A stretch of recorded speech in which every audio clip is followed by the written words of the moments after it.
কোনো কিছুর যত্ন নিতে না পারলে আসলেই সমস্যা হয়ে যায়।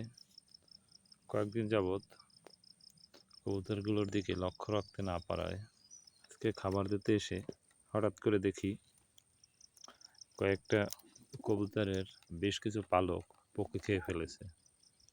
আসলে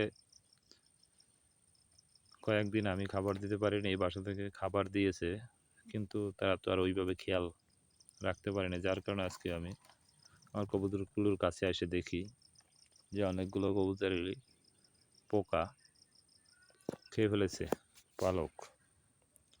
একটা কবুতরের একটা পাখায় টেপ পেঁচানো ছিল, যেটা কয়েকদিন আগে আমি আনিছিলাম, তাই আজকে সেটাকে ছেড়ে দিচ্ছি। আসলে কবুতরের দেখেন কবুতরে ডাকছে কীভাবে। কবুতরের যত্ন নিতে না পারলে হয় না। কবুতরের সময় মতো ভিটামিন খাওয়া যায়, তাহলে ডিম বাচ্চা ঠিক মতো দেয়। এখন আমি আমার কবুতরগুলোকে আইভারমেকটিন গ্রুপের ড্রপ দিতেছি, কারণ ওই পোকা দমনের জন্য পালকে।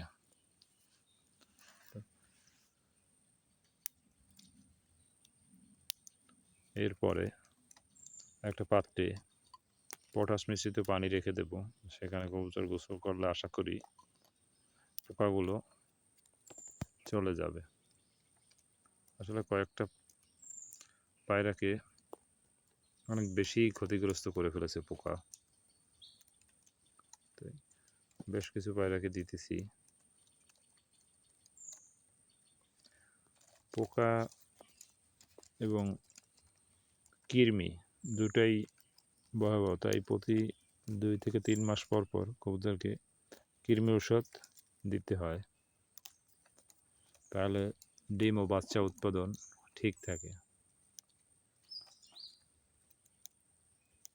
এই দেখেন কিভাবে পোকা আক্রমণ করে পালকগুলো নষ্ট করে দিয়েছে। দেখেন, এই আসলে আমার ক্যামেরাম্যান অনেক অ্যাক্টিভ, তো তাই একটু সমস্যা করে।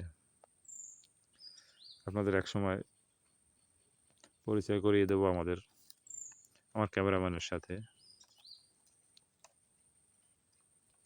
দেখেন কিভাবে খেয়ে ফেলেছে একটা একটা, তাই একটু বেশিভাবেই দিয়েছি।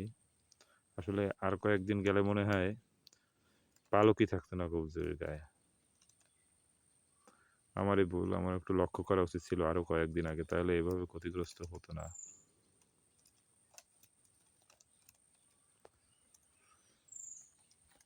এই দেখতে পাচ্ছেন কিভাবে পায়রাটাকে, এটা একটা বাচ্চা, মনে হয় 3 মাস হয়েছে। কালারটা অনেক সুন্দর, সিলভার কালার। দেখেন কিভাবে আসলে বেশিরভাগই বাচ্চাকে আক্রমণ করেছে, বাচ্চাগুলোরই দেখতেছি যেগুলা 2 থেকে 3 মাস বয়স হয়েছে, সেইগুলা কি পোকা বেশি আক্রমণ করছে। দেখেন কিভাবে খেয়ে ফেলছে। এই তো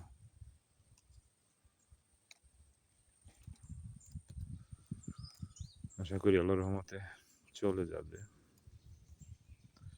কবুতরের খাবারের দিকে খেয়াল রাখা উচিত। আমি আমার কবুতরগুলোকে ধান, গম আর ভুট্টা মিশ্রণ করে খাবারগুলো দেই,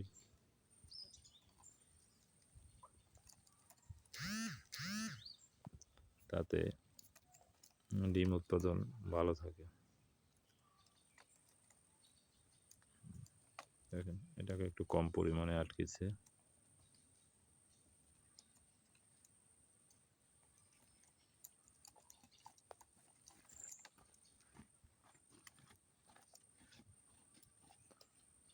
দেখতেছেন কবুতরটাকে কিভাবে, এই দেখেন একটা বাচ্চা।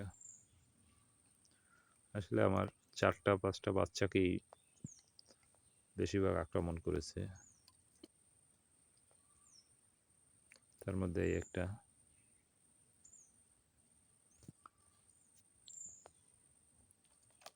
এই শখের পায়রাটা ডাকছে কেমন দেখেন। আসলে কবুতরের কাছে আসলে পায়রার ডাক শুনলে মন ভরে যায়। কবুতরের লাভ লসের হিসাবের থেকে মনের আনন্দটাই বেশি। তাই তো লাভ লসের দিকে না তাকিয়ে শখের বশেই কবুতরগুলো পোষণ করেছি।